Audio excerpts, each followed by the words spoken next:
Hey guys, so this is just a compilation video of all three Ninja Gaiden games that I reviewed. So yeah, just sit back and enjoy. So, one of my good friends, Jared, my partner in game design, has been playing Ninja Gaiden 4 a lot lately. He absolutely loves it. Meanwhile, I know absolutely nothing about it. Heck, I know nothing about this entire franchise. My entire knowledge of Ninja Gaiden comes from the footage my buddy has shown me, which you are seeing on screen now. So because he loves this series, and because I need something to review before I dive into Sonic Heroes, I figured, why not go all the way back to where this started? Most people are probably playing Ninja Gaiden 4 and don't realize that the franchise actually began on the NES. So I started digging into it a little bit, and found that these games were huge back in the day. And it turns out they were one of the first console games ever to have a cinematic story. Yeah, forget Metal Gear Solid on the PlayStation. Ninja Gaiden beat it to the punch by a whole decade. Now, it turns out this series actually started as an arcade game before the NES version came out. But I know nothing about the arcade version other than it's almost nothing like the NES version. So I'm going into this trilogy completely blind. No nostalgia, no prior knowledge, it's just me and my controller. So what are we waiting for? Let's dive into Ninja Gaiden 1. So you start up the game, wait at the title screen for a second, and boom, opening cutscene. Two ninjas sprint towards each other, clash swords, and one of them straight up dies. Not even a minute in, and someone's already been sliced in half. Great way to start an NES game. Turns out the guy who died was Ryu's father. Yes, his name is actually Ryu, like the Street Fighter guy, but with more wall jumping.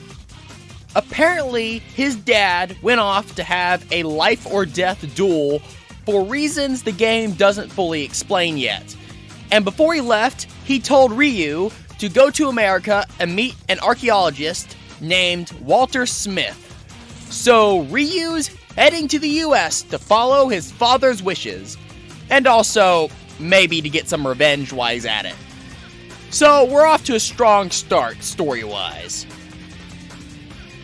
So we begin the game on the streets of America, and yes, everyone is trying to kill us. This is where the gameplay kicks in, and honestly, it's very Castlevania-like. You run left to right, you slash with your sword, you jump, classic action platformer stuff. But Ninja Gaiden adds a really cool mechanic. Wall climbing.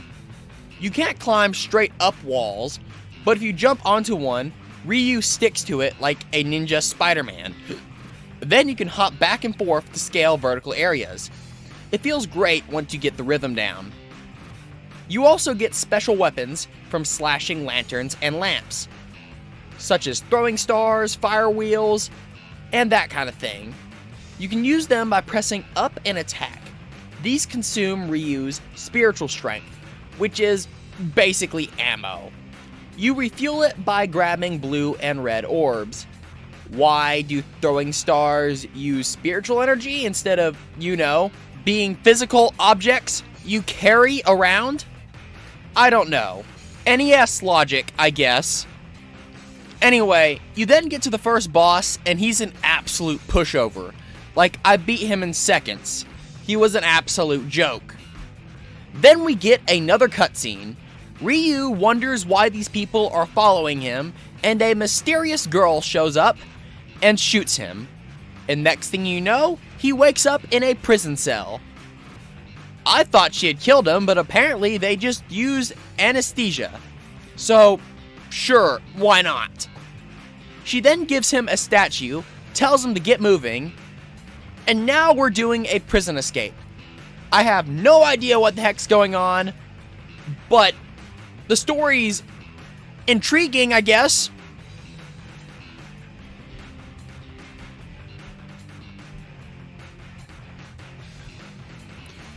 So now we get to level 2. First, we escape the prison, which is honestly pretty easy. No complaints here. But then you step outside and, oh boy, someone at tech mode just cranked up the difficulty dial straight to 11. Up to this point, the game has been pretty manageable. But then suddenly, it's like the designers said, "Fun's over, motherfucker! Time for you to suffer!" And the two biggest culprits, horrible enemy placement and knockback. Do I even need to explain? Enemies constantly knock you into pits. I don't think I actually died once from losing my health. Every single death was from some random dude bumping me into a bottomless pit. And these enemies spawn right on the sides of the pits! Look, Tecmo knew exactly what they were doing. And I'll say this, the environment here looks awesome. Crumbling towers, mountains in the background. It's great. I like the level design. But the enemy placement? Absolute chaos! You die constantly. And then there's this nonsense where you're supposed to go down this hole. Fine. But if you jump down the hole, you die instantly. No, you have to climb the ladder down the hole. Why does it matter how in the heck I go down the hole? Like, why? Why does it matter? I go down there. Ugh. Then we reach the next boss. And this is where we have a real problem. The first boss did this too. But here it's way more obvious. Bosses have no hit stun. None. You can hit them, but they don't flinch. They don't react. They just keep attacking like nothing happened. The only way you know you're doing damage is the health bar that goes down. Meanwhile, you get knocked back, stunned, and punished for every mistake. Who designed this? Who turned the difficulty way up and why? Anyway, after surviving that nonsense, we finally meet Walter Smith. And here's the part that made me laugh. Ryu's father is named Ken. Do I even need to say anything? And no, this game came out before Street Fighter 2. Anyway, Walter explains that he and Ken found two statues in South America a long time ago. And they were tied to an ancient myth, and long story short, Big Demon Lord almost destroyed the world. A legendary warrior sealed his power into two statues and hid the demon's body somewhere. If he comes back to life, we're all screwed. And right on cue, a ninja steals one of the statues and runs off. So now we're chasing a ninja.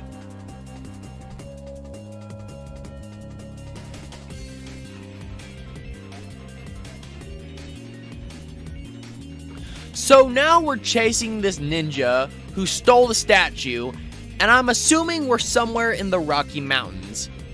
And if you thought the game was gonna calm down after the prison escape, nope, wrong, completely wrong. And there is one major culprit behind the suffering of this section of the game. Take a wild guess what it is. It's the birds. It's these freaking birds! I hate these birds! For the love of everything good and holy! They are the bane of my existence when I'm playing this game! I cannot tell you how many times these things flung me into a bottomless pit or just hovered around draining half my health. Why are they such a pain? Let me explain. They swoop in at weird angles, so you have to time your attacks perfectly to hit them. They get right in your face, bounce back and forth, and smack you the moment you recover from hit stun. If you're not careful, they can shred half your health bar in seconds. I freaking hate these things. Now, credit where it's due, the graphics and backgrounds are awesome. The environments look great. But dear lord, the level design here is brutal. The first part isn't too bad. I beat it on my second try. Then you reach the snowy section. And that's where the game says, alright, time to ruin your afternoon. I spent 45 dadgum minutes on this part. Just dying, and dying, and dying. Enemy placement is all over the place. Birds are everywhere. Oh, did I mention that enemies respawn? Yes, sometimes literally the moment after you kill them. You take one out, take a step back, and boom, another bird is spawned. Or another soldier. Or another whatever is spawned. It's utter chaos. Near the end of the level, you also have to make this jump. But you can't just go for it. You have to wait for this guy on the bottom to walk into position. But you're not going to know that the first time you do this level, so you're going to fall into the pit. Now, what you're supposed to do is, you're supposed to wait for this guy to walk in that way, hop over the mountain lion that tries to pounce you, and hope the bird doesn't hit you mid-jump. Kill the guy when you land, and pray you don't get knocked into the pit. And did I mention you have to do this almost perfectly, otherwise you fall into the pit and die. And you also have to do this entire, very difficult section of the level, and hope by the end you have enough health left to fight the boss. Why do you need enough health to fight the boss by the time you get to the end of the level? Great question, because if you die in the boss, you start the whole section over again. Now, the boss hits hard, but once you learn the pattern, he's actually not too hard. The real problem is learning that pattern, because like I said, you die in this boss and make a mistake, back to the start of the snowy mountain section with you. So after beating the boss and getting the demon statue back, Ryu suddenly gets this bad feeling and rushes back to Dr. Smith's place. And yeah, he's dying. Smith tells Ryu that the statue he just recovered is the light statue, one of the two relics he and Ryu's father kept separated to prevent the demon from being resurrected. The demon has now been sealed for 700 years, but now it's starting to wake up. Smith basically tells Ryu, you're the Dragon Warrior now. Use the legendary sword and stop this bad stuff from happening. And then he dies. Before Ryu can even process any of that, a group of armed men show up and drag him away. Turns out, they're CIA. They drag him to meet this guy named Foster, and he explains that they're part of the Special Auxiliary Unit. So it's clear Mr. Foster here is not here to mess around. Foster explains that years ago, Dr. Smith discovered ancient ruins in the Amazon. He studied them, then suddenly sealed them off, and told everyone to stay away. Recently, a man calling himself the Jakui, I think I'm saying his name right, took over the ruins. According to the CIA, the place wasn't a temple for worship. It was a prison built to contain the demon's body. The statue Ryu has contains the demon's spirit. I thought me and Mr. Smith already went over all this. But okay. I guess the game assumed we forgot about the plot because of how pissed off we were at the last few levels. Anyway, the CIA believes that Jakui's organization killed Dr. Smith and is trying to resurrect the demon. If they succeed, well, apparently, whoever resurrects the demon gets an absolute shit ton of power. I don't know what good that power would do anybody, since the demon's also supposed to destroy the world if it gets resurrected. But, hey, semantics. Who cares if the world's destroyed if you have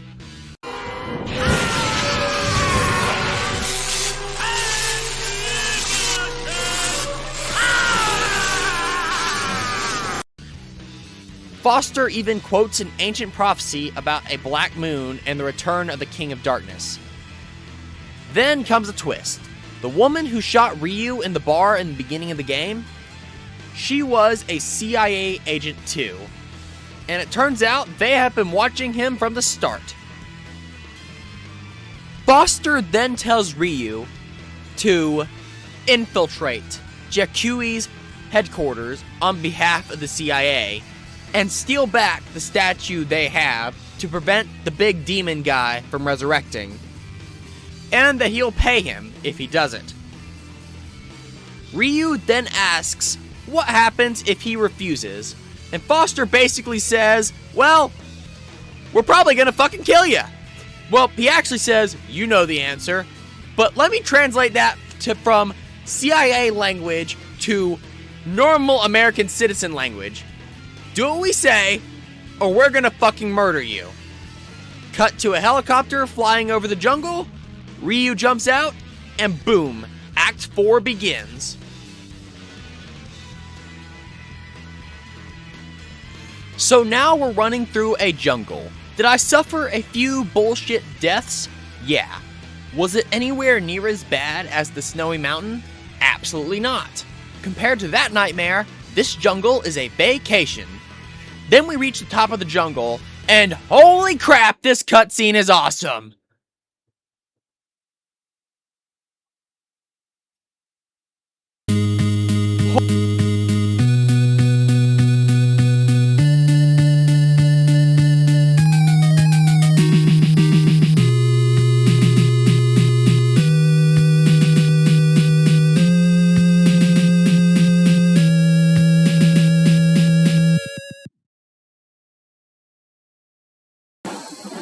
Peak freaking cinema. 2 thumbs up there.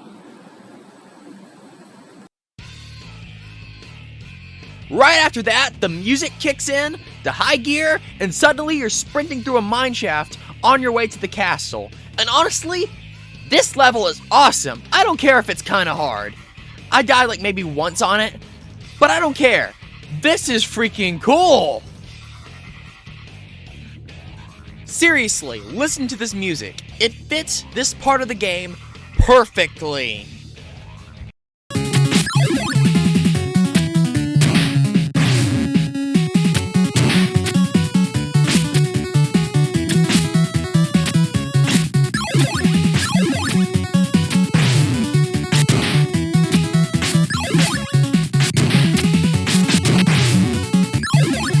Then you infiltrate the castle itself, and this music starts kicking in.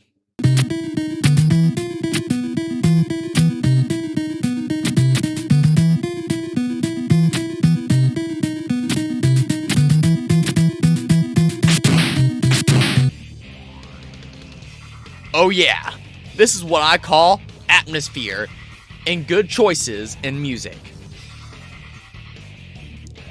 And then these gargoyle frog things show up. This boss sucks. There are 2 of them hopping around, and at first it seems like it's gonna be manageable. The pattern isn't too unpredictable, but there is one very big problem. You can only damage one of them, the left one. The other one is completely invincible, but it can still hit you. And the worst part, they look exactly alike. You can't tell them apart. They look identical. And the left one and the right one, yeah, they start bouncing around like maniacs. So you can't tell where they're going, and you can't hardly keep track of them and avoid projectiles at the same time. Oh, by the way, did I mention the invincible one can still hurt you? Seriously, who designed this boss? Like, what was the intention behind this? Was this designed to fuck over players? Why was this needed? Anyway, after we beat the frog gargoyle things, Ryu finally comes face to face with the Jakui. And this guy wastes no time. He basically says, "Thanks for bringing me the statue. Hand it over." Ryu refuses, and Jakui responds by revealing he's holding a girl hostage. Who is this girl? Where'd she come from? Why does Ryu care about her? I have no idea. She tells Ryu not to give in, but Jakui forces him to put the statue down and back away. Ryu kneels, sets statue on the floor, and Jakui immediately pulls the most cartoon villain move possible. He says, "Nice work, have a nice day," and drops Ryu into a pit. Straight up trap door betrayal. Peak 80s villain energy. Then he orders his men to take the girl away to be sacrificed. He grabs the statue, declares that tonight is the night of rebirth. The once every 700 years demon resurrection is about to start. And then he starts laughing like he's auditioning for the role of Evil Wizard #1 in a fantasy movie. Yeah, things have escalated. So level 5 starts off in a cave section. You escape the cave and start climbing a mountain. Or at least I thought it was a mountain. But as you start climbing up, you see overgrown ruins with moss on them, and then it hit me. We're actually going to the ancient temple, where the demon is. Awesome! It's gonna be some ancient ruins levels. And everyone on this channel knows how much I love ancient ruins. After a little while, you actually get inside the ruins, and you're running through what looks like a crumbling stone pyramid corridors. Crumbling pillars, overgrown architecture. It's great stuff. Sure, the music doesn't exactly scream ancient temple.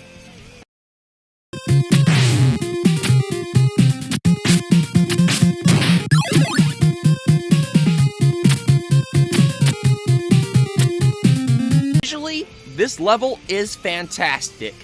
The gameplay, though, still hard as heck.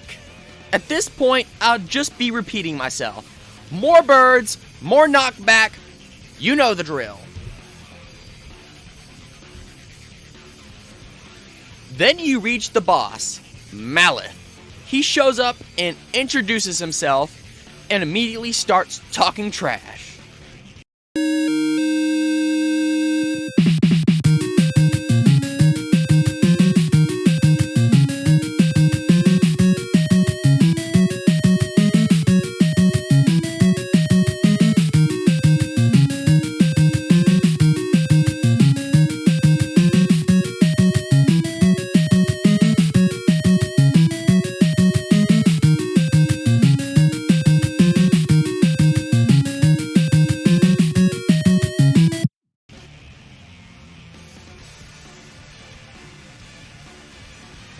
With all that build-up, you'd think he'd be a pretty tough boss, but actually, he's pretty easy.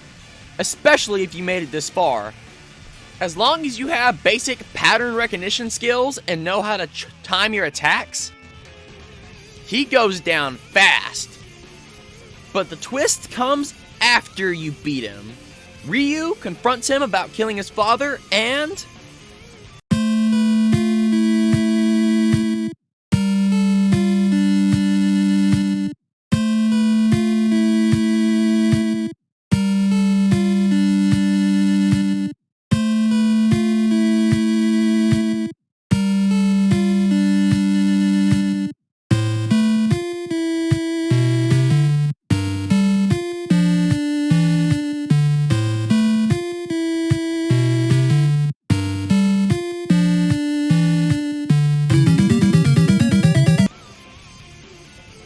well, that was a twist I didn't see coming. So now we reach level 6, the final act. And this level is complete and utter bullshit. There are so many sections where the game demands pixel perfect jumps and pixel perfect timing with the attacks. And pixel perfect sanity. And the worst offenders, the jetpack ninjas. Yeah, I forgot to mention these guys in Act 5 because they weren't that bad. But in Act 6, oh boy. Imagine the birds, but faster, and they throw shurikens. And they can hit you from angles you didn't even know existed. These things can go straight to motherfucking hell. They are worse than the birds, and that's saying something. I spent over an hour crawling my way through Act 6, finally making it to the last boss room. And this is where the story goes absolutely wild. Ryu walks in, and Yakui congratulates him on making it this far. But then he drops the bomb. Ryu won't be fighting him yet, he'll be fighting the Masked Devil. And the twist is, the Masked Devil is actually Ryu's father. Yep, the duel from the opening cutscene, Ryu's father didn't die. Yakui captured him and turned him into a mind-controlled puppet. And now he wants father and son to fight to the death for his entertainment. Peak Saturday morning villain energy. Ryu tries to snap his father out of it, but Yakui says it's useless. He only thinks about killing now. Ryu realizes there is a way to save him. It's to break whatever's controlling him. He notices his father's eyes look empty, like a puppet. Then he spots the glowing orb controlling him. That's it. Ryu figures out the trick, and this leads to the first of the 3 final bosses. So, the first of the final bosses is actually Ryu's father under mind control, but don't panic. This is by far the easiest of the 3 final bosses. All you have to do is destroy the orb controlling him. Hit the orb a few times, it shatters, and boom, your dad is free. I beat this one almost immediately. Enjoy that feeling of victory, because the next 2 bosses is where Ninja Gaiden decides to kick you in the balls over and over and over again. So after you break the orb and free your father from mind control, Ryu actually gets to reunite with him. And it's actually a really sweet moment. Ken wakes up confused, realizes Ryu is standing there, and for about 5 seconds, everything feels okay. Chewie steps out of the shadows, does his evil wizard laugh, fires a blast straight at Ryu, and Ken jumps in front of it and takes the hit. So yeah, Ryu got his father back for a total of 30 seconds.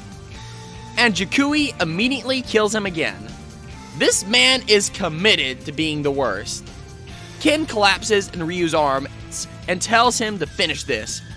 And Ryu finally snaps. He turns around, jumps forward, and delivers the most dramatic line in the entire game. Your day has come, Yakui. So now, you have to fight Yakui himself. And this guy is a nightmare. He flies around the room, he throws fireballs, it's chaos. The only strategy I found that works, even a little, is to cling to the right wall, wait for him to drift over, jump across, hit him once or twice, dodge whatever nonsense he throws at you, and run back to the wall. It's not perfect, but it's the best I've got. And then I died. And this is where Ninja Gaiden pulls the biggest middle finger in video game history I've ever seen. I had lives left, okay? I should have respawned at the boss door. Or at the very least, the area before the boss door. Every other level does that, but no. If you die on any of the 3 final bosses, the game sends you all the way back to the start of level 6. Like, what do you mean there's no checkpoint? What do you mean I have to redo the entire level? This is bullshit! It's just a game. It's just a game. It's just a game.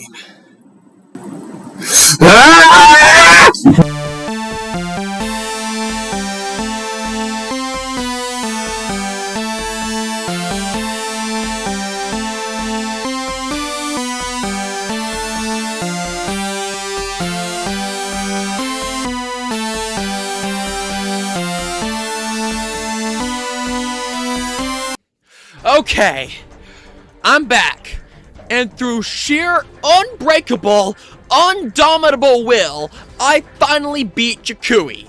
It took a few tries, but I did it. And thankfully, even though the game sends you all the way back to the start of level 6, you don't have to redo the earlier bosses.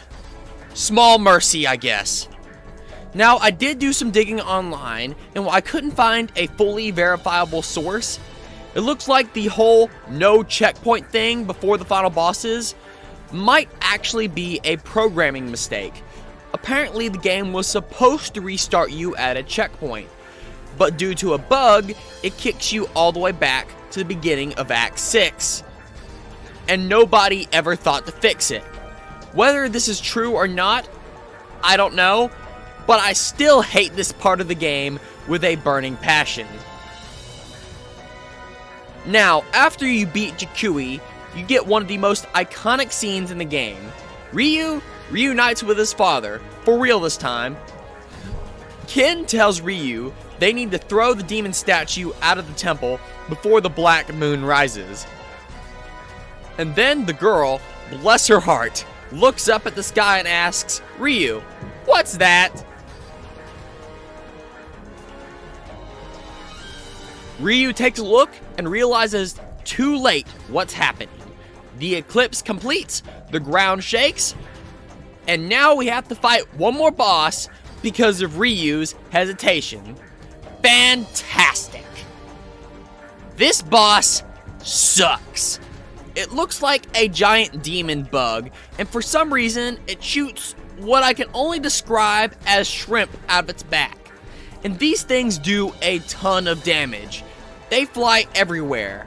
You have to destroy the demon's head, tail, and heart while dodging shrimp like you're at some kind of cursed seafood buffet. Eventually, I figure out some kind of pattern. But this fight took hours. Hours! When I finally killed it. But when I finally did, it felt like I conquered a mountain. After we kill the demon, Ryu rushes to his father, and Ken tells him they don't have much time left, and that the temple is collapsing. Because, per NES rules, if the final boss takes place in a castle, that castle has to be destroyed. He tells Ryu to take the girl and escape. Ryu refuses, but Ken insists that his destiny is tied to the demon statue. And then he dies. For real this time. The temple collapses and Ryu and the girl watch from a distance. It's a genuinely emotional moment. Until the CIA call. The girl gets a call from Foster, the CIA guy from earlier. He tells her that the mission is complete. Then he orders her to kill Ryu and steal the demon statues. Ryu overhears everything, and Foster makes a very poor attempt at trying to talk his way out of it, but Ryu shuts him down with the coldest line in the game. I got two kinds of payment. The first I have already received. The second is you, Foster. The transmission cuts, and Ryu, by the looks of it, throws her phone off the cliff into the jungle. And then Ryu and the girl stand together in silence. Then the girl asks what the first payment was, and Ryu says she's right in front of me. Whoa, whoa, whoa! Hold the phone! Hold up! She's your payment? Who wrote this line? Try walking up to a random girl in real life and saying, hey, you're my payment, and see how fast that gets you slapped. And how are they suddenly in love? For one, he doesn't even know her name. Two, they've met 3 times. The first time, she shot him. The second time, she was a hostage. And the third time, he rescued her. That's not romance. That's trauma bonding. But the game doesn't care. She smiles, they kiss, and the sun rises. Ryu says the darkness is finally over, and the credits roll. So, what did I think of Ninja Gaiden? Let's start with the positives. The story, for all its flaws, is honestly pretty cool for an NES game. The cinematic cutscenes were groundbreaking for the hardware, and the whole story as a whole feels way ahead of its time. Keep in mind that most games at this time had all their story relegated to the manual. So how is everything else in the game? Well, after level 1, this game just sucks. I actually consider it worse than Ghosts and Goblins. Here's why. With Ghosts and Goblins, you know exactly what you're getting into. The game basically tells you up front, hey, this is gonna hurt. Ninja Gaiden, on the other hand, pretends it's gonna be fair. It gives you a health bar, cool movement options, and flashy cutscenes, and decent weapons. And it looks like a fun action platformer. But in reality, it's a torture device disguised as a video game! I wanted to love this game. My buddy Jared loves the Ninja Gaiden series, and I thought I would surprise him with a review of the NES trilogy. I thought it would be fun. But now I am dreading playing the next 2 games. If they're anything like this one, I'm in for a whole world of pain. Honestly, I cannot recommend anyone play Ninja Gaiden unless you actively enjoy suffering, or if you just really want a challenge. And if you really want to experience this game's story, just watch the cutscenes on YouTube. That's the best way to experience it without losing your sanity. So yeah, that's Ninja Gaiden. If you grew up with this game and actually beat it as a kid, leave a comment down below. I will be shocked.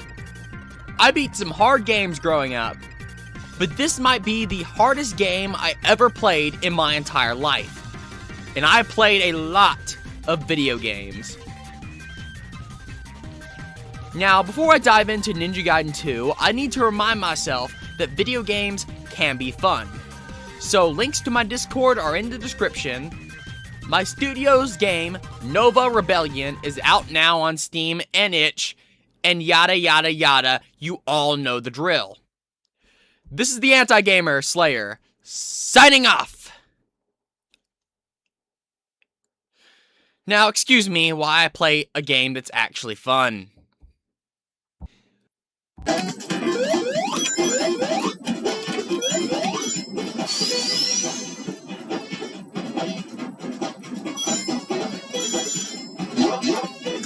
Yes, because one can never have too many ways to play Sonic 2.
Yeah. Sure, why not?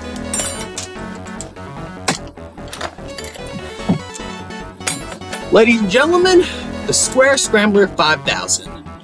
Because I would very much like my YouTube channel to remain monetized.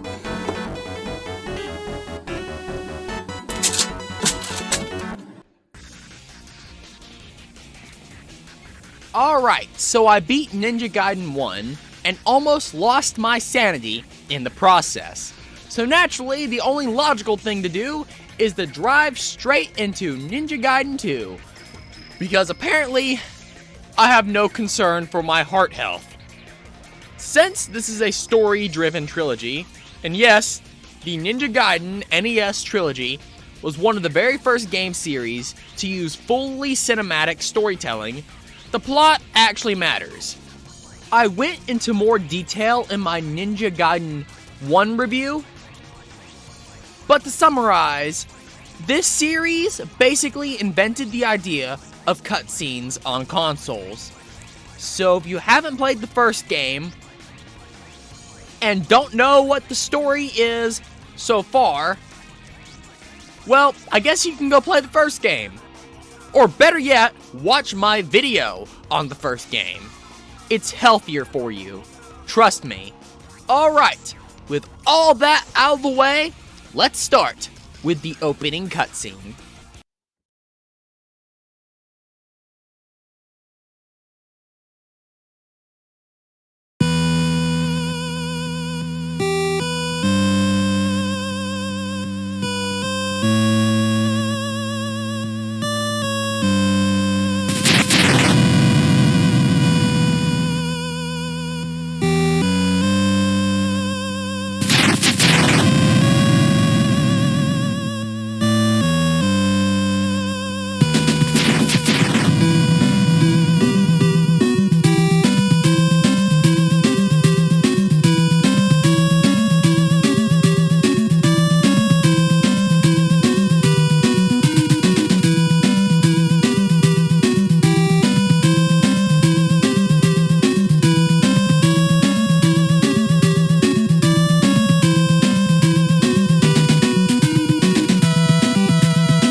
Well, by the looks of things, we're off to a strong start.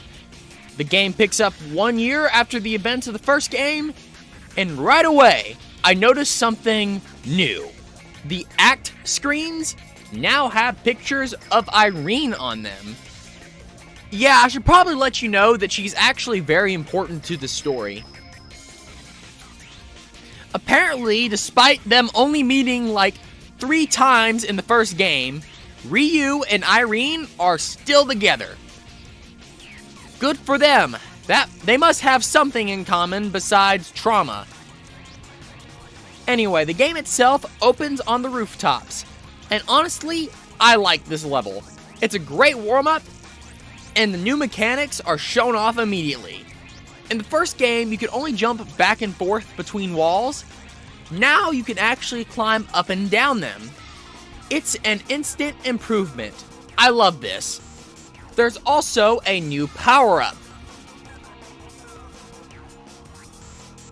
The Shadow Clone. Pick up the orb and boom, a ghost Ryu follows your movements and copies your attacks.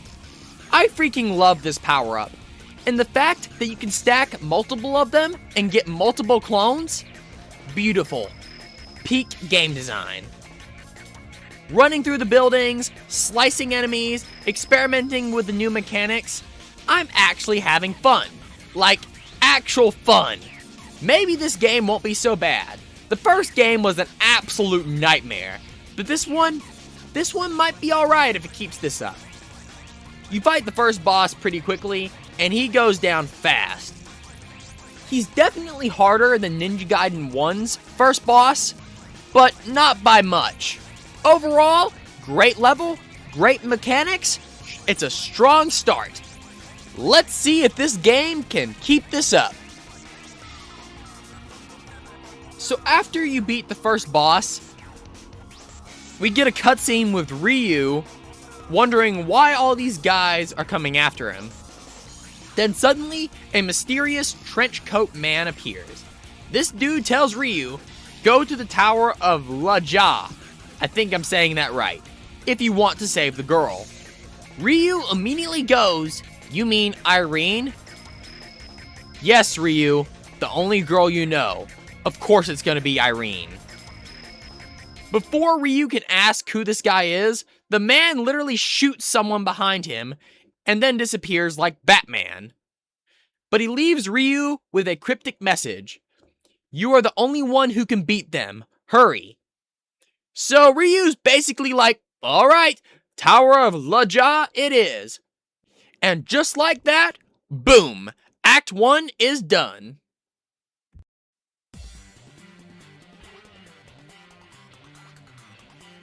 Now we're off to stage 2, which opens on a train. Everything seems fine until, oh man, those birds! Those mother birds! They're back! The same demon spawn that ruined my life in Ninja Gaiden 1. But okay, it's just a few. Maybe this game is kinder. The train section is easy enough. But then Ryu jumps off and suddenly we're in a windy mountain area. And I mean windy. I didn't know what was going on at first, but I kept trying to make this one jump, and every time Ryu would not make the jump. He would just fall off. Why? Because this level has a gimmick. Alternating wind currents that literally push you forward or backwards. And the wind seems to change randomly. So if you get hit and the wind decides to flip directions at that exact moment, congratulations, you're going off a cliff. I looked it up, and it takes about 60 to 70 mile per hour winds to push back a 200-pound man, which is the average weight for an adult male. So apparently, this level is experiencing hurricane-level wind gusts on a sunny day. Sure, why not? Eventually, you reach the boss, and this guy's entire strategy is jump between two platforms and throw tarantulas. That's it. I mean, if you're arachnophobic, I'm sure he's an absolute nightmare. But I beat him on my second try. He was also pathetically easy. After Ryu beats the tarantula guy, he starts asking questions, and the tarantula guy basically says, we're tribesmen from the world of chaos, led by Ashtar, Emperor of Darkness. So now Ryu's got a name, Ashtar, and apparently Ashtar wants him dead. Cool. We then get a shot of Ryu looking off towards a mountain and seeing a distant tower.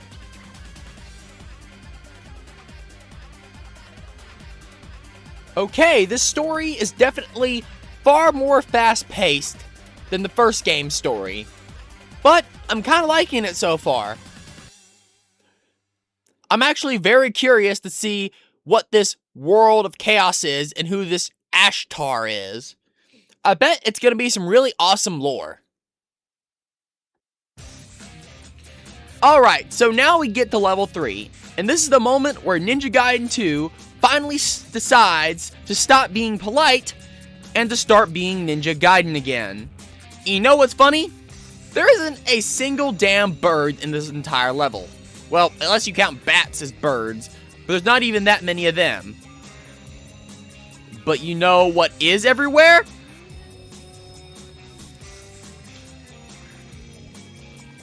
Fire whatever these things are! I don't know their official name, so I'm calling them annoying little fire. They're slower than the birds, but somehow harder to hit. And they love to spawn at the worst possible places.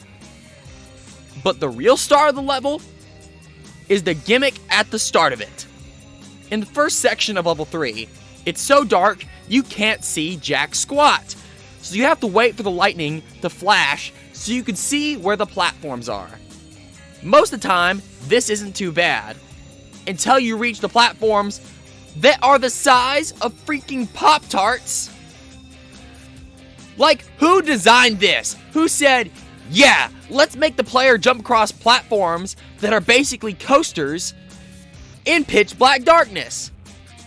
After dying an absurd amount of times, I discovered something hilarious, and I'm 99% sure this was not intentional.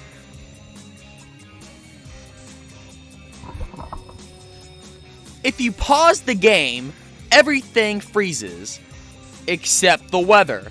The lightning still flashes, so you can literally pause the game, wait for the lightning to light up the platforms, and plan your jump like you're playing a turn-based game. The developers either didn't think of this, or this bug waltzed right past Q&A like, don't mind me, I'm helping the players. Either way, it's a lifesaver, and honestly, if the game's gonna throw me into a pitch black death maze with fire, I'm gonna use every loophole I can find. Then we get to the second half of level 3, which is honestly way easier than the first. Not easy, because this is still Ninja Gaiden, and these games really hate joy. But it is still easier than the first half. You fight your way up the tower, deal with some birds trying to knock you into bottomless pits, and there are a few Tecmo placed this enemy here just to be rude moments, but overall, it's manageable. Then you reach the boss, and I beat him on my second try. You guessed it, it wasn't too hard. I recognized his pattern and hit him when he's open. Boom, he's gone. Then the next cutscene shows up, and after you beat the boss, Ryu finally finds Irene. But the reunion lasts about 3 seconds before Ashtar appears out of nowhere, like he's been waiting for this moment off stage for a while, and immediately blasts Ryu with a sword beam and starts talking trash, basically saying, hard to believe you beat Jakui, weakling. Ryu recognizes the sword, Ashtar calls him a weakling, and it looks like he's about to finish him off. Irene screams, Ashtar raises his blade, and suddenly a gunshot hits from behind. The mysterious man from earlier shows up again, gun in hand, and tells Ashtar to surrender because the entire tower is surrounded. Yeah, turns out this guy's name is Robert, and it turns out he's with the United States Special Forces. Yes, apparently the US military is now involved in this plot. Ashtar just laughs, grabs Irene, and disappears into something called the Maze of Darkness. Ryu talks to Robert for a second and finds out that the sword that Ashtar was using is called the Sword of Chaos, and it was made from a demon's bone. Much how Ryu's sword was made from a dragon's fang. So, cool lore there, and that's where the game gets its title, the Sword of Chaos. Awesome. Also, if I were Ryu, I'll be a little bit more hesitant to work with the US military after, the CIA tried to kill us in the last game. But, that's just me. Anyway, the act ends and Ryu chases after Ashtar into the Maze of Darkness. Next up is the Maze of Darkness, and honestly, this place is wild. The first half of the level looks like we took a wrong turn and ended up in literal hell.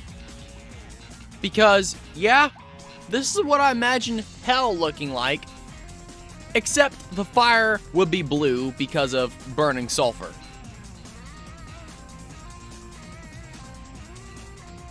Then, halfway through the level, the whole vibe changes, and suddenly you're in this weird water temple meets underground plumbing system area. There are fountains of water pouring everywhere, and the gimmick here is the water affects your movement. If you walk against the flow, it slows you down. If you walk with the flow, it speeds you up. And if you try to climb a wall with water pouring down it, it pushes you down. It's not too punishing, but it's a neat little mechanic that gives the level some personality. Then you reach the boss, and I didn't know what I was even looking at first. It's just a giant face in the wall with two hands that swipe at you. That's it. That's the whole fight. And the hands follow the most predictable pattern imaginable. It took me all of 20 seconds to figure out a strategy to take this thing down. First, avoid the hand as it comes at you by jumping to the other side of the arena. Get onto a platform, slash the face once or twice, jump down, and repeat the cycle. It's a pathetically easy boss fight. Like, what is it with Ninja Gaiden 2's bosses? The first game's bosses, after the first one, at least tried to kill you. These guys feel like warm-ups. Anyway, after that, we get another cutscene, where Ryu starts wondering what Ashtar is really after. Then Ashtar's voice echoes through the area, taunting him. He's basically saying, "Come out and fight or the girl dies." Classic villain move. Irene yells for Ryu not to do it, but Ryu yells back, "Show yourself, or are you too much of a coward?" Ashtar then starts laughing because of course he does. And Ryu ends the scene determined to save Irene, no matter what. Alright, before we continue, you're probably expecting me to say, trailer time, and drop yet another Nova Rebellion trailer on you. I mean, I've been advertising that game like it owes me money. But surprise, I actually have a new game coming out this July. And that's the ad I'm dropping on you today. I've got bills to pay, so it's ad time. Here's the trailer for Myths and Monsters.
Alright, so where were we? Oh yeah, we were about to start level 5. So, at level 5, Ryu is still chasing after Ashtar, and the first half of the level isn't anything special. Just your standard Ninja Gaiden is hard as hell package deal. Fire everywhere, spikes everywhere, enemies placed in spots that feel like personal attacks, you know, the usual. Though halfway through the level, we get a cutscene. Ashtar starts monologuing like he's auditioning for the role of Demon King number 3 in a fantasy anime. He talks about releasing darkness, immortal blood, the power of almighty evil, yada yada yada, basically the whole end of the world prophecy starter kit. He's convinced that once this prophecy kicks in, the earth will fall into shadow and demons will rule forever. And he's laughing the whole time, like he just read spoilers for the final and loved them. Meanwhile, Ryu is sprinting after him, yelling, "I'll get you, Ashtar." And here's the part that gets me. How are they talking to each other? Is Ashtar just yelling this over his shoulder while running away from Ryu? Is he projecting his voice telepathically like some kind of Bluetooth speaker? The game doesn't explain. They're just having a conversation while one of them is in mid-sprint. Anyway, then we hit the second part of level 5. And oh boy, the floor is ice. I hate this level. I died so many times on this level. The birds are back. The enemy placement is... And the slippery floor makes every platform feel like a slip and slide. This level drove me insane. And before we move on, I just have to ask, why are we on ice now? We were literally in a fiery hell pit like 5 minutes ago. Now suddenly there's an ocean behind us, snow's everywhere, and Ryu is platforming through the Arctic like he took the wrong turn at Albuquerque? Did we teleport?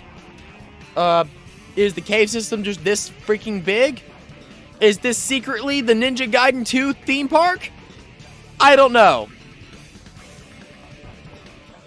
But I'm chalking it up to video game logic, because I genuinely have no idea where the hell we are anymore. Anyway, after the ice level, we get another cutscene. Ryu finally corners Ashtar and demands he shows himself. Ashtar steps out of the shadows, moves aside, and reveals Irene. Ryu and Irene call out to each other, and then Ashtar immediately stabs her in the back. Yes, on the NES, with visible blood dripping off the sword. I have no idea how this got past the Nintendo censors in the 90s. Actually, no, I do know. The Nintendo censors probably couldn't make it past the ice level. So they just never got to this part in the game.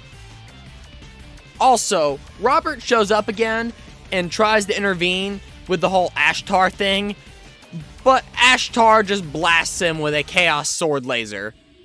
Ryu tells Robert to take care of Irene, and then the Dragon Sword starts glowing.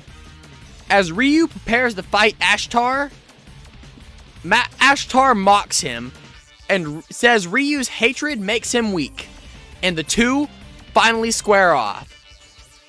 And now, based on every boss so far, you'd have think Ashtar would be another pushover, right? He teleports around, fires a few fireballs, and leaves a window for you to hit him. Sounds simple, right? Wrong! This fight is brutal! His teleporting is unpredictable.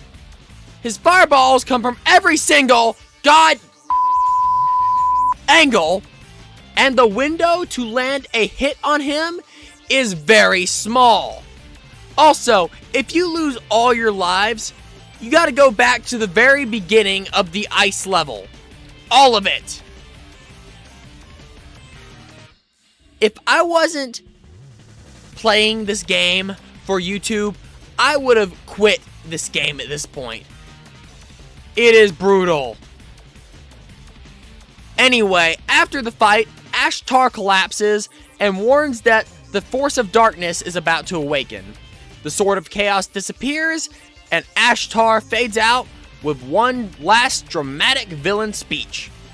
Ryu rushes to save Irene, who somehow is still alive despite being stabbed with a demon sword. She tells him that there's an altar up ahead that he has to destroy. Ryu doesn't want to leave her, but she insists that he's the only one who can stop what's coming. Robert shows up again, and Ryu tells him to get Irene out of there. Robert agrees, and then Ryu calls Robert his friend. Which, you two are friends now? Excuse me, how many times have you two met? 2, why are you trusting the United States government after they tried to kill you in the last game? Also, for those who are saying, but Irene was former CIA. Yes, but she refused her orders to kill Ryu. So, she gets a pass. Honestly, come to think of it, the idea of Ryu and Robert being friends in this situation isn't absurd. I mean, Irene and Ryu got together despite only seeing each other 3 times and ended up in a romantic relationship before Ryu even knew Irene's name. So yeah, the idea of Ryu seeing Robert a handful of times and calling him a friend isn't completely absurd. At least in the context of Ninja Gaiden. Next up, we get level 6, which is surprisingly short, and honestly, I absolutely love the first half of the stage. You're running through a massive underground cavern, and inside it are these ancient, half-buried castles, and the parallax effect lets you walk behind the castle walls, so Ryu disappears into the shadows. It's kind of hard to describe, but it looks incredible from an NES game. Easily one of the coolest visuals in the entire game. It's a little tough, but compared to the rest of Ninja Gaiden 2, it's practically a vacation.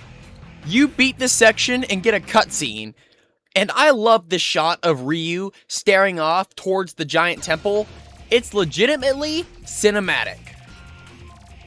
So after Ryu spots the temple in the distance, we get to see what Robert and Irene are up to.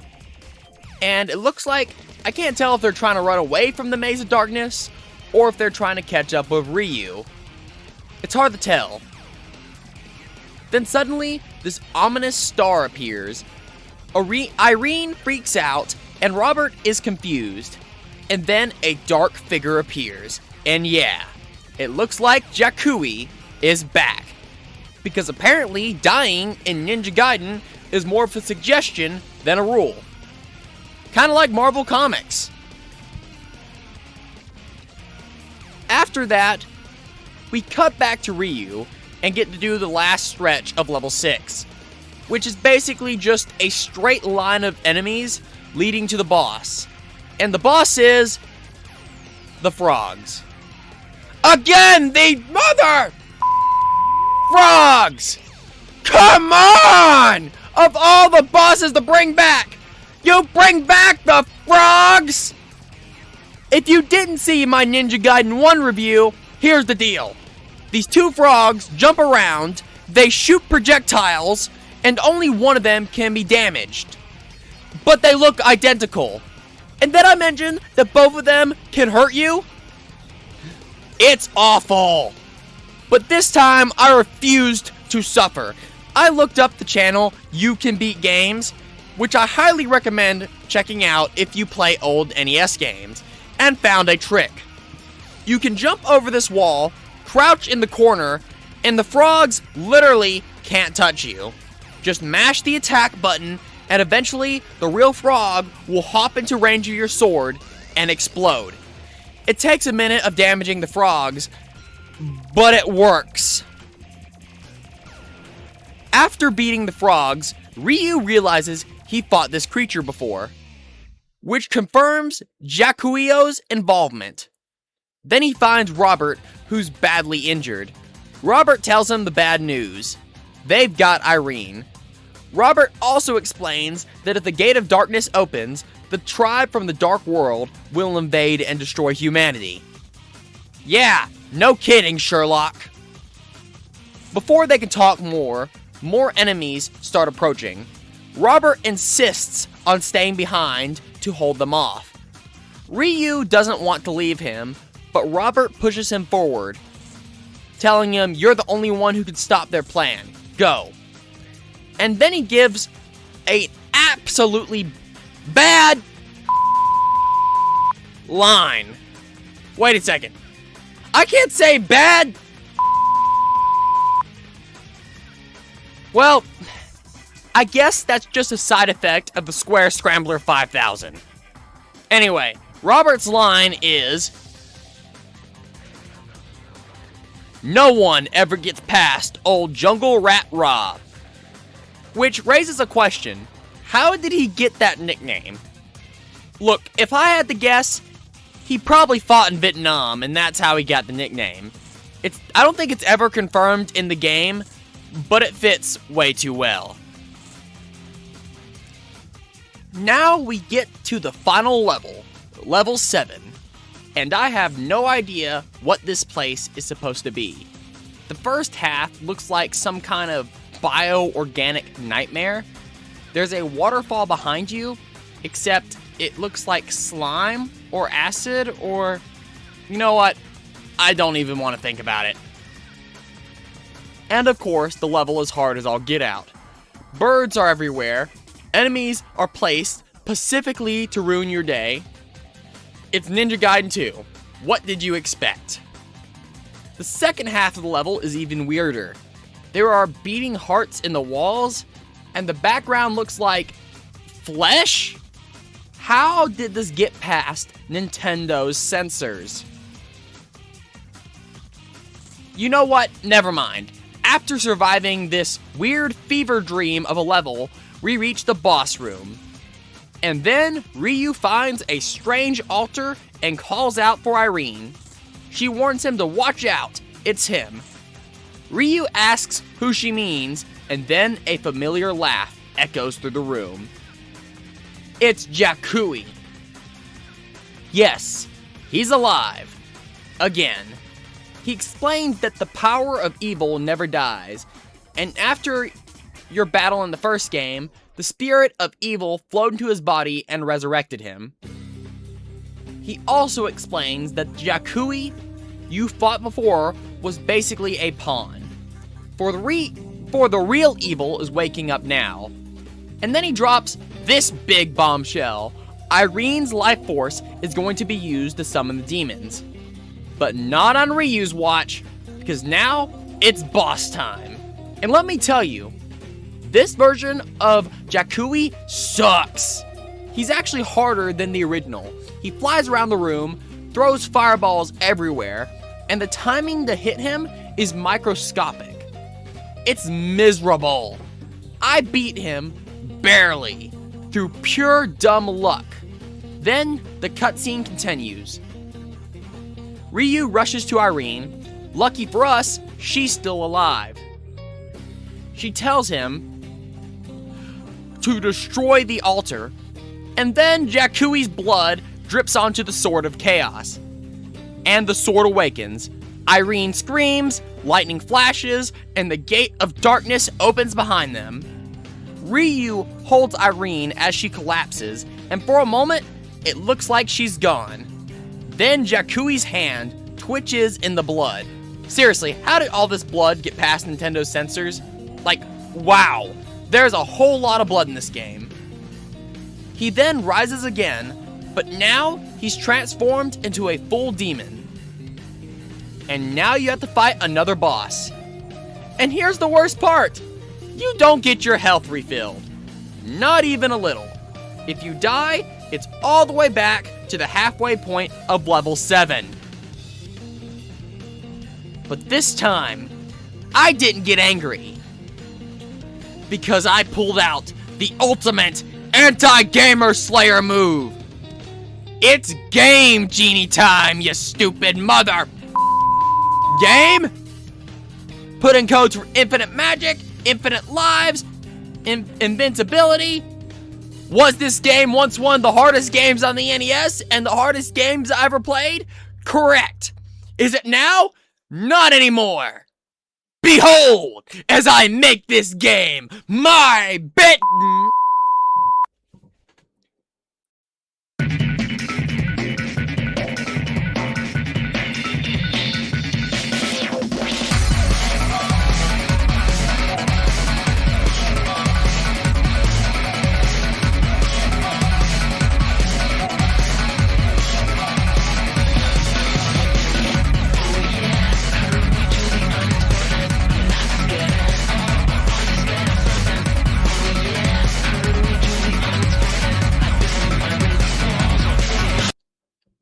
Alright, big whatever the heck you are, let's see how you like me now!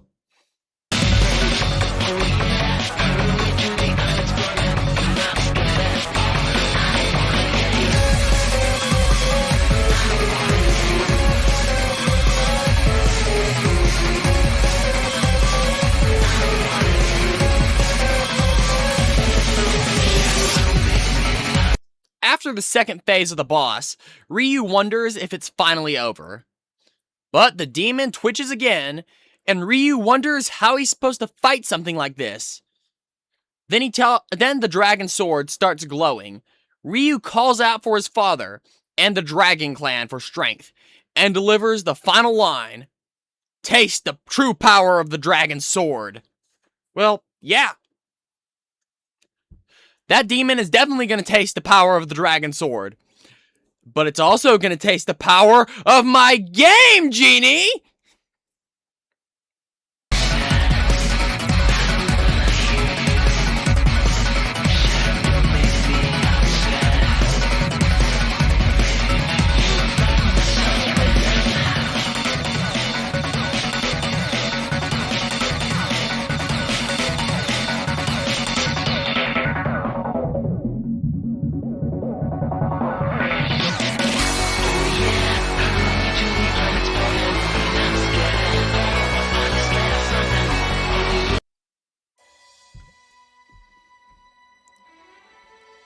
And after the boss is down, the Chaos Sword shatters, the Gate of Darkness closes, and Ryu holds Irene in his arms, screaming her name.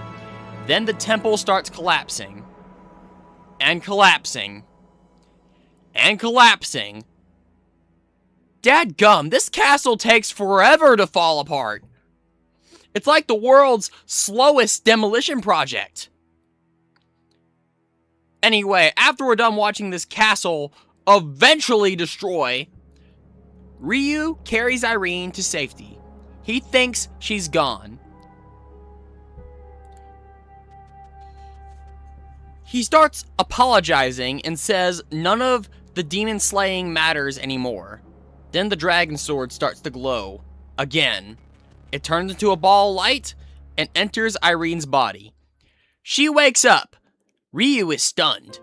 Irene says she feels like she's been dreaming for a long time. Ryu tells her it's all over. The darkness is gone. Then Irene asks the big question. The part about you and I? Isn't it? Ryu says yes. Don't know what part about you and I she's talking about, but okay, we'll roll with it. Then they look at the sunset together. Ryu says the world will stay beautiful, like this, forever. And all I can say is, the world's gonna stay like this forever, huh? Is anyone gonna explain to them that there's a Ninja Gaiden 3? So that finishes out my Ninja Gaiden 2 review and playthrough. And look, gameplay-wise, I dislike both these games. They're way too hard, way too punishing, and way too committed to ruining my blood pressure. But story-wise, they're honestly not bad. I still think the first game's story is better than the second game's. It's tighter, more focused, and for the time, the more I think about it, the more I realize it does seem like a true cinematic experience on the NES. Like, honestly, I think Ninja Gaiden 1's story could most certainly be turned into a movie, and it would come out pretty good. However, Ninja Gaiden 2 introduces some cool ideas, like the World of Chaos and the whole Dark Tribe mythology, but it never hits the same emotional punch as the original Ninja Gaiden 1.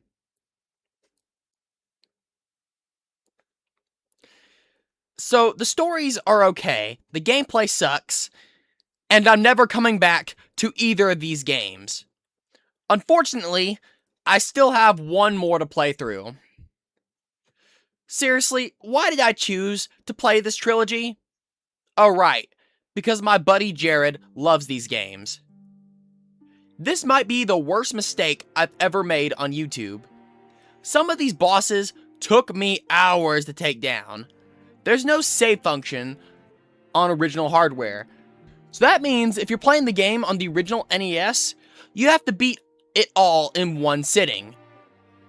Thankfully, I was playing on an emulator, so I could save at the start of a level and go somewhere else and come back the next day and resume my progress. But I cannot imagine playing these games on the original NES. It must have been a nightmare. And by the way, this is coming from someone who beat Ghosts and Goblins twice in one sitting.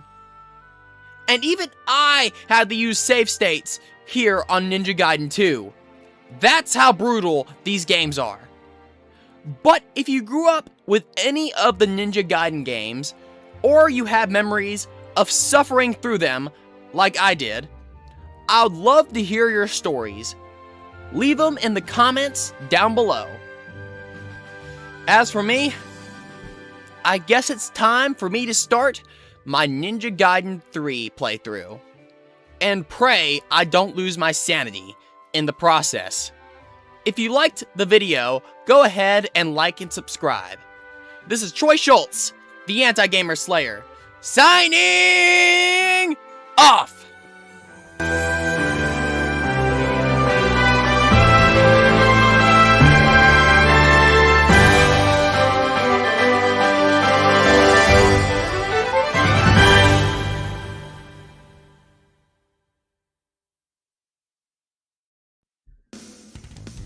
Ah yes, Ninja Gaiden 3, the easiest entry in the entire trilogy. It even came with a password system, for crying out loud. It was so easy, in fact, that people actually complained about it being too easy. But wait a second. We don't live in Japan. We live in America. Meaning it's actually the hardest game in the entire trilogy. You might be wondering why Tecmo decided to inflict this upon American audiences. Well, it turns out there's a surprisingly mundane reason. Video game rental stores. Publishers were terrified that if someone could rent a game and beat it in 2 days and return it, there would be no incentive to actually buy it. So their solution? Make the American versions brutally difficult to stretch out the playtime beyond a typical retail window. Genius strategy, I must say. Japan never had this problem though. Video game rental stores were straight up illegal there. So they got the reasonable version. The changes Tecmo made were substantial. Everything does double damage, continues are now limited, and they completely removed the password system.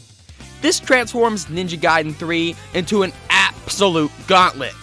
So buckle up, as we're about to power through the final NES entry in the Ninja Gaiden trilogy. Ninja Gaiden 3, the Ship of Doom. Let's start with the opening cutscene.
we continue, don't worry, Irene is not actually dead. Here's the thing, this game actually takes place between Ninja Gaiden 1 and 2. So, she's not really dead, she's gonna have to come back to life before the end of the game. Also, surprise! Turns out Ryu has been framed for murder. And now he has to figure out who the actual killer is. Cue level 1. And I'll be honest, this is a pretty solid opening level. Like all Ninja Gaiden games, it's pathetically easy, but genuinely fun. The lab environment looks cool, though I have some questions about those, whatever those are, in the background. Are they growing fetuses? You know what? I don't want to know. Anyway, the level design holds up well, and there's a new mechanic where Ryu can hang on rails, which is legitimately cool. Oh, and Ryu has a voice now. Every attack comes with a voice line.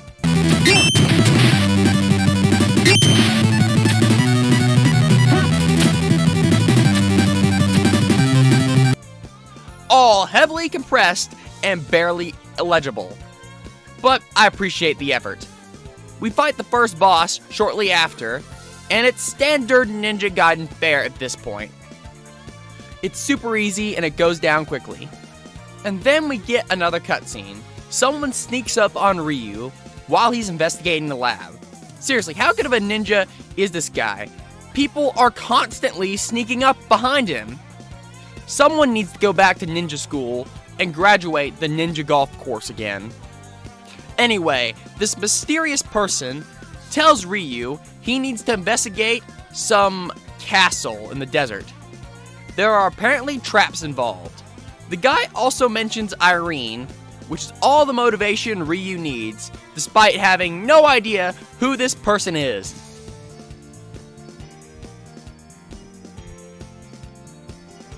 Next, we get to level 2. Level 1 was a nice warm-up, but now that you've got the controls down, the game is ready to start kicking your teeth in. The desert section looks easy enough. You fight some enemies, jump through quicksand, rinse and repeat. Though, I'll be honest, I'm not entirely sure what happens if you sink all the way down in the quicksand. And as hard as this game is, I'm not about to find out. The enemies here are relentless though, and I died more times than I would like to admit in this section alone. Then we hit the lava caves, and I need to give credit where it's due. The music here is legitimately the best track in the entire trilogy so far. The Lava Caves theme is phenomenal. Here, take a listen.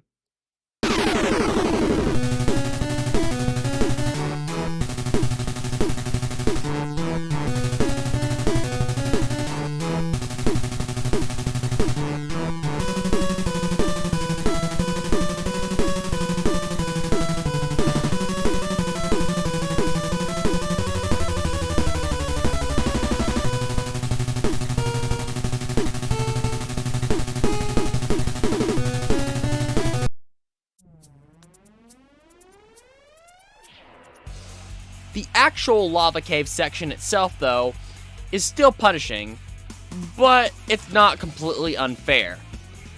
One touch of the lava at the bottom of the level, and you're done.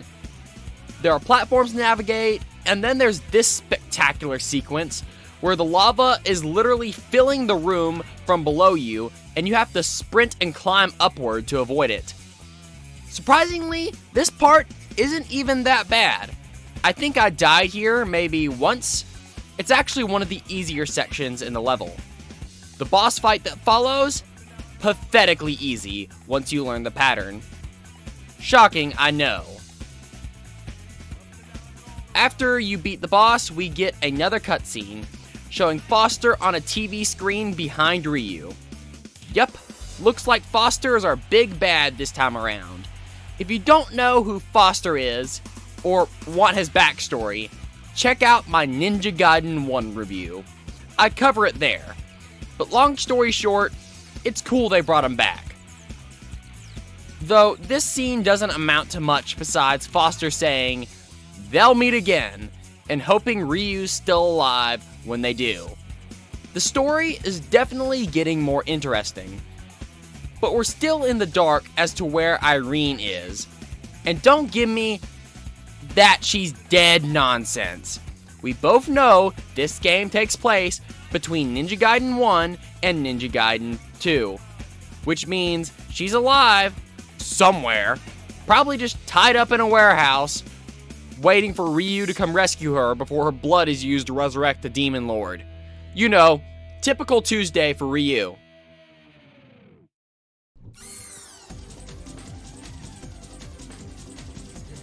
Okay, so we're in the jungle now. Don't ask me how we got here, we're just in a jungle. It's standard Ninja Gaiden fare. Enemies everywhere, fish jumping out of the water for some reason, tiny platforms you have to parkour across, and the usual consequences for failing, instant death. There's also an underground section with water currents, which is a neat callback to the second game. Then we hit the boss, and look, at this point, I don't even have the energy to be mad at this point. Tecmo brought back the same gimmick from the previous two games. Two bosses show up. Only one of them can actually be damaged, while both can hurt you. It's like they found the formula and decided, why fix what's already hard as hell? I died once, and then once I figured out what was going on, because I'd seen this trick twice already, I just wailed on the vulnerable one and finished it off with my remaining Nimpo magic. Then we get to the next cutscene, and finally we learn who fought Irene in the beginning of the game. Plot twist, Ryu has a clone, and this guy's got issues. He's got all of Ryu's abilities and can hold his own in a fight. More importantly, thanks to some careless dialogue, we learn that Foster almost certainly created this clone, and is definitely the one giving him orders. The clone guy walks off, tells us he'll be waiting at Castle Rock Fortress, then dramatically runs off. So naturally, Castle Rock Fortress is our next destination. Then we get to level 4. The opening isn't too brutal. It looks like some kind of construction site, though honestly, I'm not entirely sure where we are. Either way, you end up inside this building pretty soon, and oh boy, do I hate this part of the level. The gimmick of this level is spikes. Massive spikes that do 6 points of damage each time they hit you, constantly retracting and extending from the floor. You have to time your jumps and your movements perfectly, which sounds manageable until you throw a bunch of extra enemies on top of it and realize how brutally hard these games actually are. The spike damage is massive, and I died so many times I lost count. Did I mention I hate this level? Also, the game has barely any checkpoints, so dying means backtracking through a whole big chunk of the level again. Yeah, I hate this game. The boss fight that follows is shockingly, pathetically easy. He burrows underground, fires fireballs in very predictable patterns, jumps out, you smack him around for a bit, and the cycle repeats. Nothing crazy. Then after we beat the boss, the guy from the beginning of the game sneaks up on Ryu again. And at this point, I have to ask, Ryu, you're a ninja. A freaking ninja! I thought being aware of your surroundings was like the bare minimum of ninja training. But no, this guy constantly gets snuck up on. Constantly! Honestly, if Foster wanted to kill Ryu, he could just hire a bunch of armed soldiers, walk into his house while he's sleeping, and end this whole thing. With Ryu's level of awareness, that seems like a foolproof strategy. Anyway, the guy explains that his name is Clancy, and he tells us what's actually going on. The short version, the demon we killed in the first game opened a dimensional rift after he died, which started leaking unlimited life energy into our world. Foster got control of that rift and started using it to create bionoids, basically superhumans he can control. That Ryu clone who attacked us earlier was a bionoid. Our mission is now clear. Get to Castle Rock Fortress and shut down Foster's operation before he floods the world with these things. Then we get this genuinely awesome cutscene, and something that at this point is basically a Ninja Gaiden staple, where Ryu looks off into the distance and spots the big bad's fortress looming on the horizon. It's pretty cool. Here, take a look.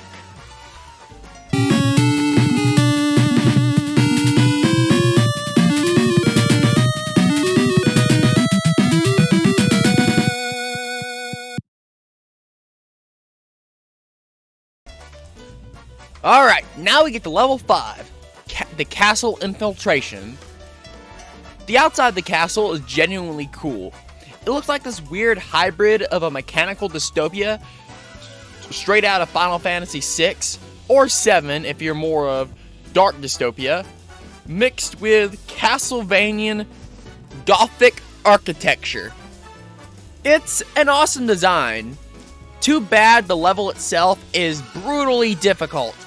It took me forever to get through it, but when you make it inside, that incredible lava caves theme kicks back in. And it's pretty cool. The second half is actually easier than the first half of the level. Though, if you lose all your lives, you get sent back to the beginning. Still, it's a great area with some interesting design work. There's also these weird little alien War of the Worlds looking things that shoot lasers. Once you figure out their pattern, they're pretty easy to take down. Just crouch, slash, and let them run into your sword. They go down easy. Plus, they can't hit you while you're crouching, so it's a win-win. Then, at the end of level 5, you confront Foster. His plan is straightforward. Kill Ryu, use his corpse to absorb some life energy, seeping out of the dimensional rift, and create a super bionoid. Makes sense, I guess. Then a woman with a machine gun shows up.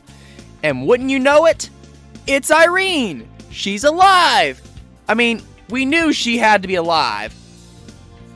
But there she is! Also, Clone Ryu is here. He mutates into this giant monster. Irene opens fire on him with her machine gun. It doesn't work, because of course it doesn't. And now we have to fight the boss. He's no longer recognizably human. He's this weird, grotesque monster thing. His pattern is pathetically predictable. He jumps twice, throws 2 shurikens, flips around the arena, and throws fireballs in a very, very predictable pattern. Yeah, this guy's not hard at all. And after we take him down, we confront Foster. But plot twist, Foster's not the real villain. Turns out, Clancy was using us this whole time to clear Foster out of his fortress. Clancy's got his own plans for the dimensional rift, and then he teleports off somehow through some spatial distortion. Oh, and Foster gets too close to it, and it literally tears him apart.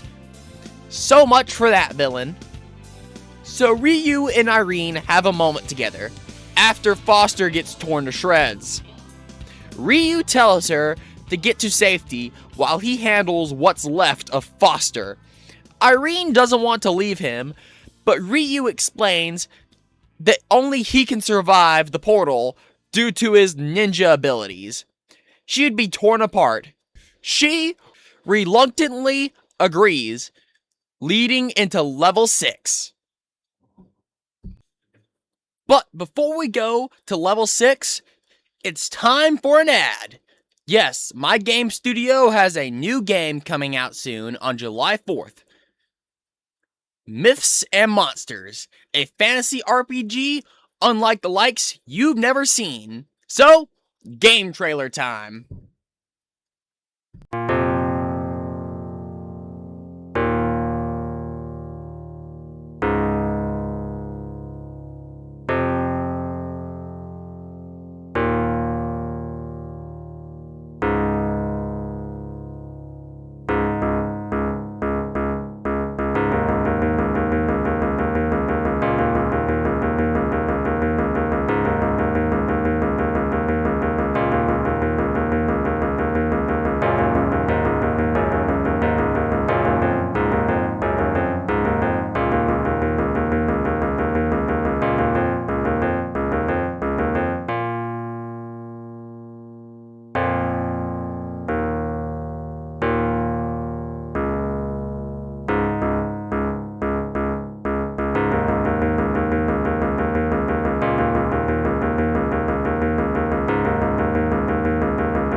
Okay, so we're back.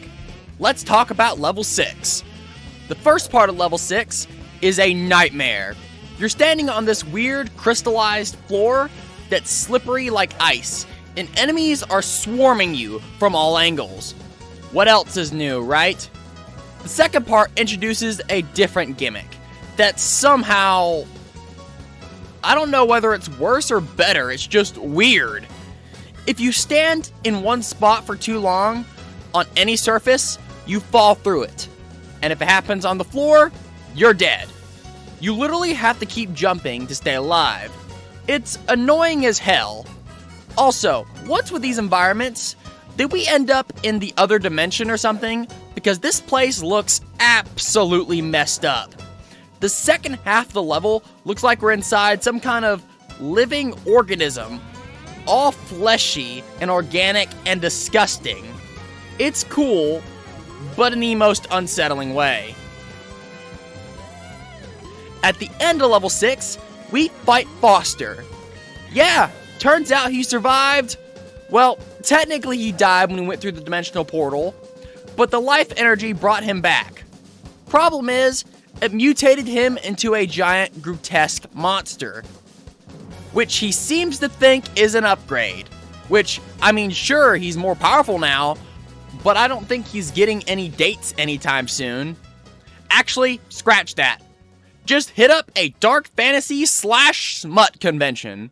I'm sure you'll do great, Mr. Foster. Anyway, the boss fight is another predictable affair, though it can be a little tricky. His pattern is simple. Fires a fireball, you jump on the wall, he headbutts it, you jump behind him, slash him a few times, and dodge the falling rocks. It's beatable if you've got enough luck on your side. Anyway, after we take out Foster, and thankfully he stays down this time, we finally confront Clancy. And man, this guy looks like he needs some oxygen. He's really blue. Either that, or absorbing all that life energy has some serious side effects. Honestly, I'm starting to think absorbing life energy is a pretty bad idea if it turns you into a walking case of body horror. Anyway, Clancy explains himself. He wants the ancient ruins because they're actually an interdimensional warship. So that's what the Ship of Doom in the title is. Nice! Anyway, he raises the ship out of the ground in this genuinely really cool cutscene. And by the way, the warship looks appropriately weird and awesome. Seriously, great cutscene and great warship design. Oh, and then he fires the laser off into the distance for some reason. Oh, and then he opens a trap door below Ryu and sends him plummeting to level 7, the final level.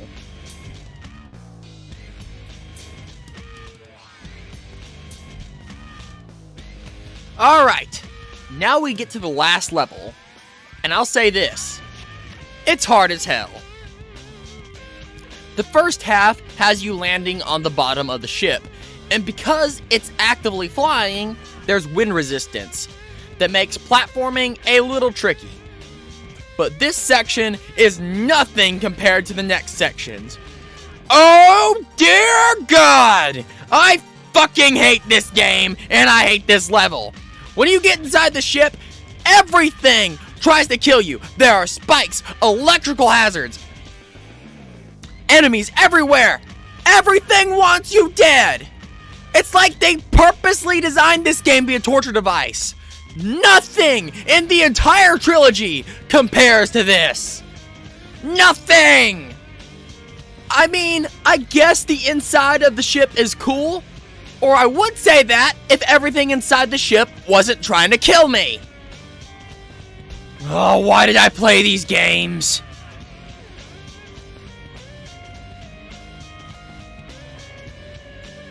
Alright, now we get to the final boss, Clancy. And when you finally reach Clancy, he's mutated beyond recognition. Probably from all that life energy he's been absorbing. Oh, and we get his motive here as to why he's doing all this madness. Turns out, he wants to kill all humanity because they fight all the time.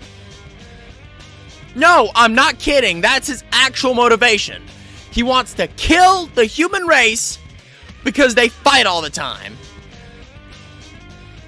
I'm just at a loss for words. I am.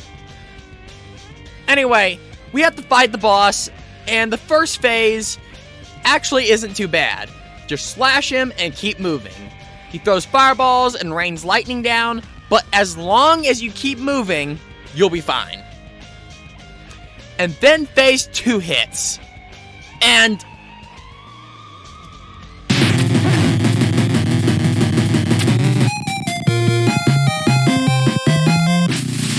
alright, somewhere around here. Oh yeah! Yes, I'm about to cheat to high heaven. This is an invincibility power-up. It's from Sonic the Hedgehog. How do I have this? I'm the anti-gamer slayer. That should be reason enough. Now let's kick this boss's ass.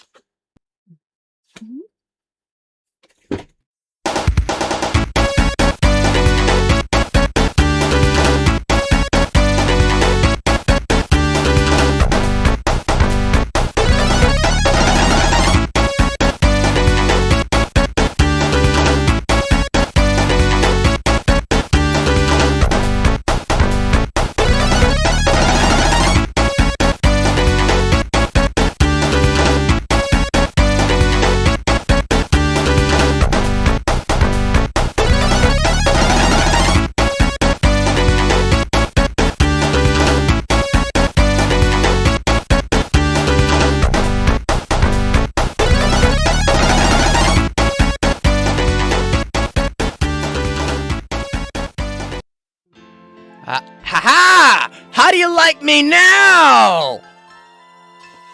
One of the hardest bosses in video game history?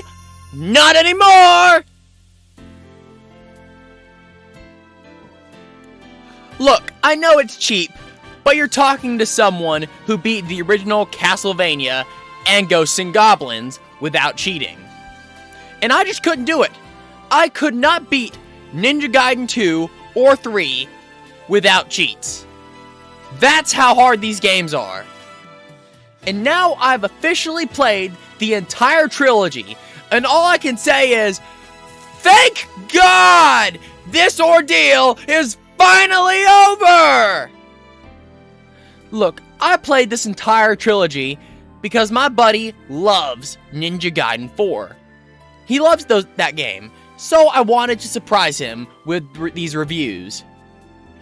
That was a mistake. A massive mistake. These games suck. I'm not being hyperbolic. I had to force myself to finish this trilogy. I struggled through every single game, and I'm trying to maintain a consistent upload schedule of noon every Saturday. And to keep that schedule, I'm going to be releasing a compilation video of all 3 of these games next week, so I can take a break, because this was just a nightmare. These reviews sucked. Like Ninja Gaiden 3, I literally had to force myself to finish this trilogy. Oh yeah, the ending.